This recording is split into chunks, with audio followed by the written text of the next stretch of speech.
Pues bueno, Dios les bendiga. Vamos a comenzar con la clase 107. Les anticipo que vamos a estar trabajando una porción que parece que no tiene mucho significado, pero la vamos a estudiar precisamente para poder entender qué significa la muerte de Saúl. La clase 107, que es la clase del día de hoy, es una advertencia en contra de la desobediencia. Si ustedes leen Primera de Crónicas desde el 9:35, se van a percatar que nuevamente nos encontramos con una genealogía, ¿sí? ¿Qué es lo que pasa en específico con las genealogías? Que siempre inician con el nombre de una persona, ¿no? Eso es lo que estuvimos viendo desde el inicio de este libro de crónicas, pero vamos a ver, entre comillas, nada más un solo punto. O sea, nuestra agenda son los datos relevantes para la interpretación de la narrativa del origen y la muerte de Saúl. Y entonces, pues nosotros nos podremos preguntar, bueno, ¿y esto qué nivel de dificultad tiene? Porque de primer impacto sí pareciera que no hay mucho que escarbar o no hay mucho que entender. La sesión será relativamente corta, pero muy, muy, muy densa en contenido teórico. Entonces, sí les pido que por favor vayan apuntando, porque van a surgir muchas preguntas. ¿Qué necesitamos saber? Bueno, vamos a partir de dos cosas fundamentales. Como les decía, si nosotros nos ponemos a estudiar esta eh, porción, ¿no? De Primera de Crónicas, desde el capítulo 9, versículo 35, hasta finalizar el capítulo 10. En el capítulo 9, 35, hasta finalizar, nos habla de la familia de Saúl, ¿sí? Pero cuando nosotros pasamos al capítulo 10, nos habla de cómo Saúl muere en batalla. Entonces, hay que tomar en cuenta que en este caso la genealogía no inicia por el nombre de una persona, sino que inicia por el nombre de un lugar que es la ciudad de Gabaón.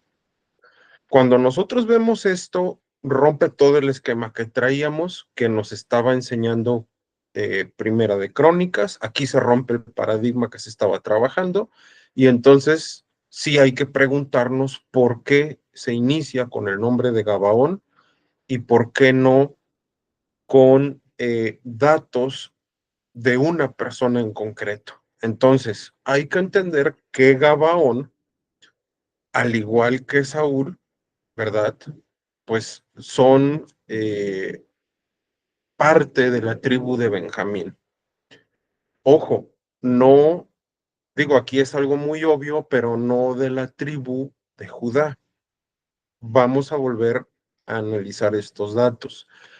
¿Por qué habrá pasado que Dios permite que se hable de Gabaón?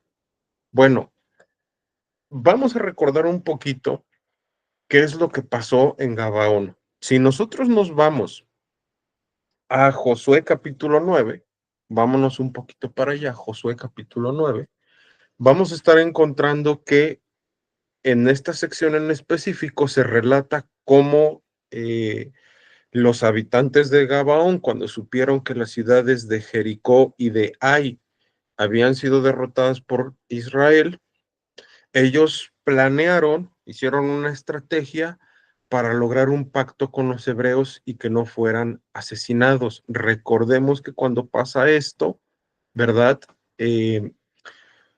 Al tiempo Josué se da cuenta y entonces estos habitantes de Gabaón se vuelven como los pequeños esclavos, le vamos a llamar, de los hebreos, pero no fueron exterminados, ¿sí?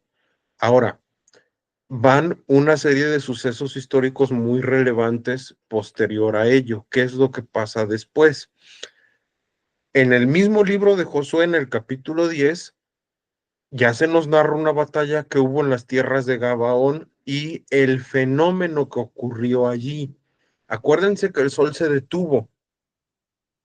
Entonces, el sol se detiene hasta que los gabaonitas y los israelitas pues consumaron la matanza que se estaba llevando a cabo. De hecho, el capítulo 10 narra que Dios mismo ocasionó un mayor número de bajas de manera sobrenatural por medio de proyectiles que él mandaba desde el cielo que todos los soldados israelitas.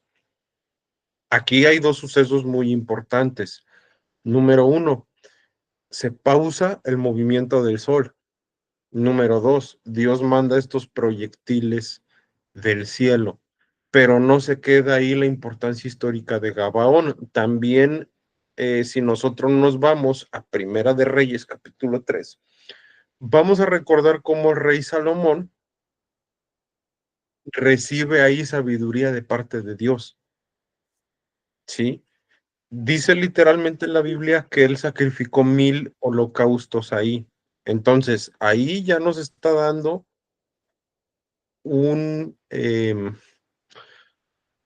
punto de partida histórico para poder saber por qué era tan importante Gabaón. Acuérdense que Gabaón está vinculada con Saúl porque están en este lazo con la tribu de Benjamín, pero no se queda solo ahí, sino que también después de estos sacrificios, nosotros nos vamos ahora a preguntar sobre esta narrativa de Crónicas algo muy interesante, porque si ustedes ya lo leyeron antes de la clase, se van a dar cuenta que en Crónicas Saúl nunca es llamado rey.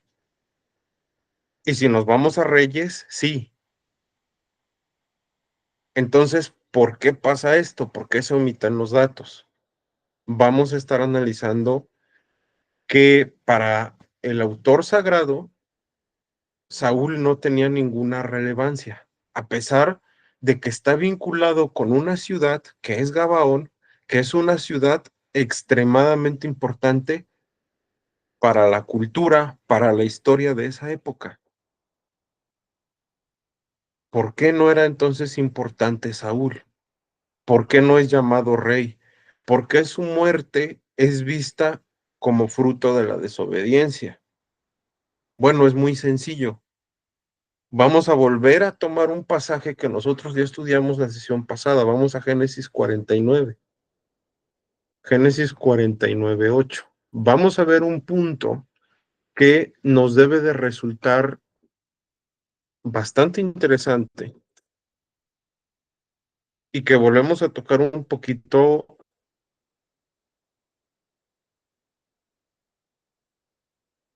este aspecto de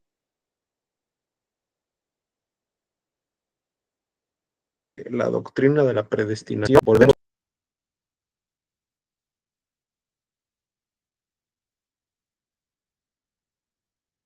Bien, entonces Génesis 49, si ustedes recuerdan, son las bendiciones finales que reciben los patriarcas, ¿no? Y en esta en específico se habla de Judá. Entonces, si nosotros nos vamos a Génesis 49,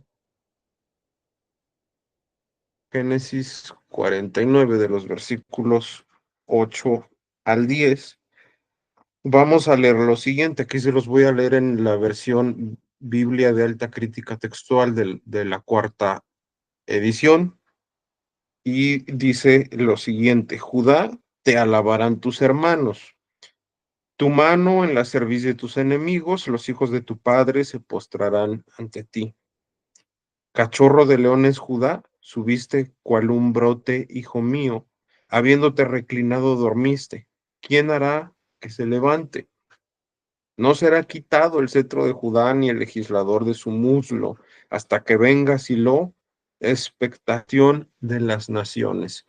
Ya habíamos estudiado los aspectos escatológicos de esta porción, pero vamos a recordar algo. Nuevamente, sobre todo en el versículo 10, donde dice, no será quitado el cetro de Judá, ¿no? Aquí se está hablando precisamente de un reinado eterno. Entonces, lo que nos está diciendo el autor de Primera de Crónicas es que es irrelevante Saúl, es irrelevante su muerte, es irrelevante lo que él hizo para el autor sagrado porque él no estaba destinado a ser rey de Israel. Esto tiene mucho que ver con parte de los postulados calvinistas que ya estudiamos. ¿Qué es lo que está pasando aquí? Bueno, vamos a avanzar un poquito. Solamente había dos opciones, hermanos. Saúl, y ya explicamos el por qué se nombra a Gabaón, y esto tiene mucho que ver con esta idea que existe de que es irrelevante Saúl y todo lo que hizo porque no es llamado rey en Primera de Crónicas, y tenemos a David. David, según Génesis 49, de los versículos 8 al 10, que ya acabamos de estudiar o de leer, estaba destinado por Dios para ser rey. Ojo, porque aquí vamos a encontrar algunos datos sobre David que nos van a hacer ruido. Vamos a leer primero, Primera de Samuel 16, para que nosotros veamos qué complejidad existe en cuanto a la propia vida de David. Primera de Samuel 16. Hay una pregunta que nos debemos de hacer antes de leer Primera de Samuel 16 y Primera de Crónicas 2. Es ¿qué número de hijo, pongan atención con eso, qué número de hijo es David en cada relato?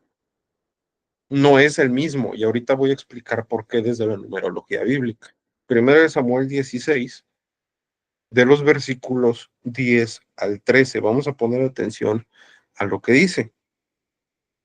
La palabra dice lo siguiente.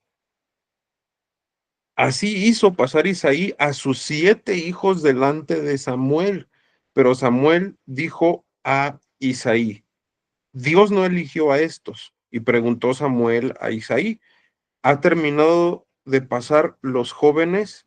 Y él respondió, queda el menor. Y aquí está pastoreando el rebaño. Y dijo Samuel a Isaí, envía por él, porque no nos reclinaremos hasta que él venga aquí. Aquí está hablando de David en Primera de Samuel 16 como el octavo hijo.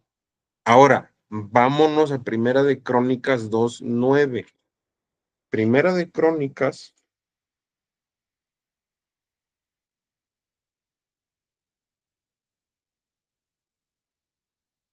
Primera de Crónicas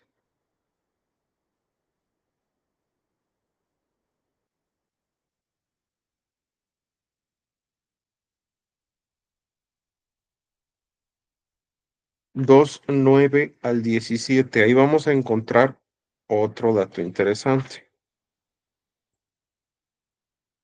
Si nosotros leemos Primera de Crónicas 2,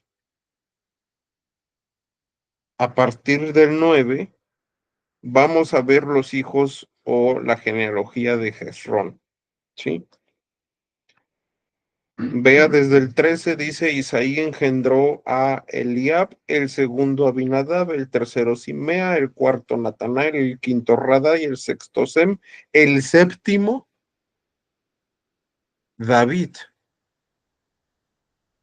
Ahora les pregunto, ¿por qué la Biblia? Porque vamos a ser muy críticos. ¿Por qué la Biblia dice en 1 de Samuel 16:10 al 13 que David es el octavo hijo y en Primera de Crónicas 2:9, siendo muy concisos, en el versículo 15 dice que David es el hijo séptimo?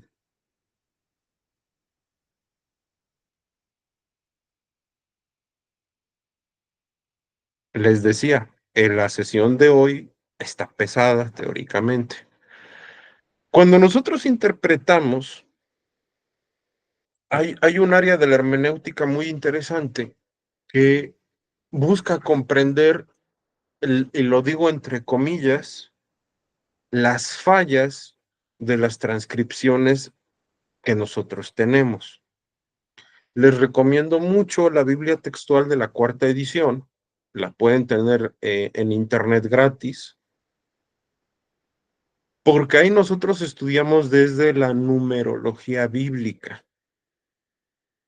No, no me voy a extender con el número 7 porque ya lo he explicado mucho, pero sí con el número 8.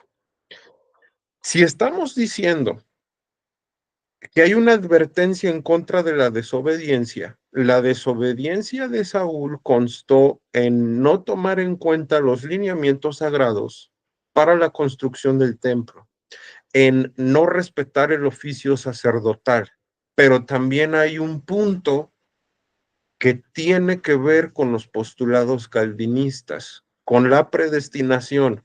Desde el libro de Génesis ya se había profetizado que bajo la línea de Judá siempre iba a haber un rey.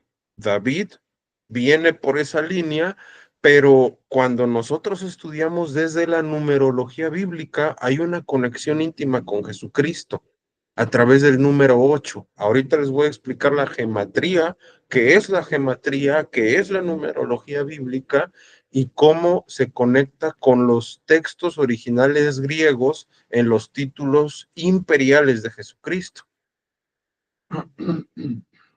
Primero de Samuel nos dice, David es el octavo. El número 8, mis hermanos, es el número de la realeza.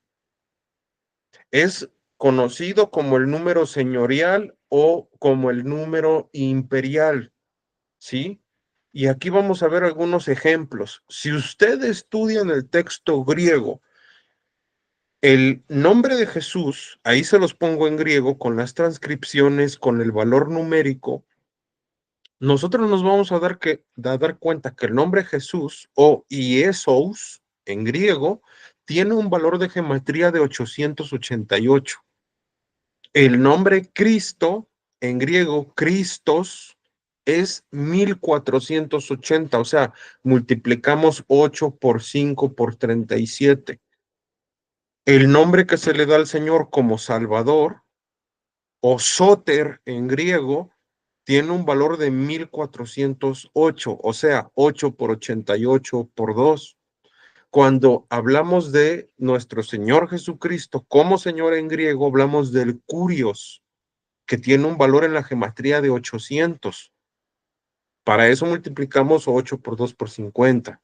Cuando hablamos de Jesucristo como nuestro Señor, ton curion, emon, hablamos del valor numérico 1968. Esto se obtiene al multiplicar 8 por 6 por 41. No es coincidencia. El número 8 se vincula íntimamente con títulos imperiales que solamente puede recibir Cristo. Y si nosotros nos fuéramos al hebreo, también vamos a encontrar los títulos imperiales de Dios el Padre ahí. O sea, lo que nos está diciendo la numerología y la gematría bíblica es que David viene siendo un tipo hermenéutico como rey de lo que Cristo va a consumar en el imperio milenial y que posteriormente, porque recordemos esto, después del milenio y de todo lo que sigue a la etapa del milenio, que es la batalla del Armagedón, entonces él va a dar el reino al Padre. O sea, estamos hablando de cosas muy interesantes, ¿sí? Los propios números nos lo dicen. Usted puede buscar esta información, la gematría de los nombres del Señor Jesucristo, y se va a encontrar con datos muy, muy, muy densos, pero muy interesantes. ¿Qué es lo que estamos tratando acá? Sobre todo, que el número 8 también es un número de nuevos comienzos, ¿sí? Se puede decir que el Señor Jesucristo resucita en un octavo día. Cuando nosotros estudiamos sus reapariciones, siempre fue en el día octavo, cuando está con los discípulos, ¿verdad? Y cuando se aparece en distintas ocasiones, lo hace así. O sea, son nuevos comienzos. Ese es el número 8 y lo que nos habla la Biblia acerca de esto es muy interesante porque nos quiere decir que cuando Cristo gobierne, como dice el profeta Isaías, va a haber un cambio al grado de que todo va a ser diferente, todo va a ser nuevo, vamos a vivir cosas muy, muy distintas. ¿Cómo se vincula con la desobediencia de Saúl? Debemos de tener claro entonces esta advertencia para Israel. El cronista nos dice lo siguiente por medio de la redacción de la simpleza de Saúl y por medio de los números que conectan con Cristo, con su imperio milenial. Si no se tiene en cuenta la voluntad de Dios para la construcción del templo, contextualizándolo a nivel histórico cuando se escribió esto, sobre la construcción del templo de Jerusalén, y si no se obedece a las instrucciones de los sacerdotes para el culto, y si no como lo hizo Saúl, Saúl traspasó el oficio sacerdotal. Entonces el fruto de la desobediencia es precisamente esto, la destrucción, la muerte.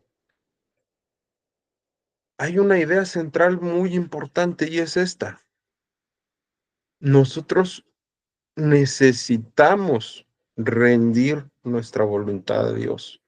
Si bien David tuvo imperfecciones, si bien David cayó, mató, adulteró y se embriagó, cuando nosotros leemos la forma en la que él en el Salmo 51 le pide a Dios que cambie su vida, transforme su corazón, le regrese la alegría de la salvación que solo Dios le pudo dar. Nosotros podemos leer que al final de su vida incluso David dormía con una mujer muy bella y dice la Biblia que nunca la conoció. O sea, vemos un arrepentimiento genuino. Imagínense qué tipo de belleza tenía esta mujer, que quien debió de heredar el trono en lugar de Salomón buscaba que fuera su mujer y por eso Salomón le asesinó. David, de pasar a ser un adúltero, un fornicario, un asesino y un borracho, llegó al momento en su vejez, siendo aún el rey, tomó una decisión dice la Valera 60, de no conocer a esta mujer, que cuando él era un anciano, su única función de esta mujer, bella por cierto, era que el rey pudiera calentar su cuerpo. Hay dos ejemplos muy distintos. Saúl se suicidó. Dice la Valera 60 que se echa sobre su espada. David falló, sí, pero fue y se humilló. Esto es el parteaguas para las siguientes sesiones donde vamos a estudiar la vida de David. Un hombre con grandes luchas, con grandes logros, pero que al igual de nosotros también presentó grandes problemas, grandes fallas delante de Dios, y que supo de alguna u otra manera poder llegar a Dios, poder pedir perdón y fue restaurado.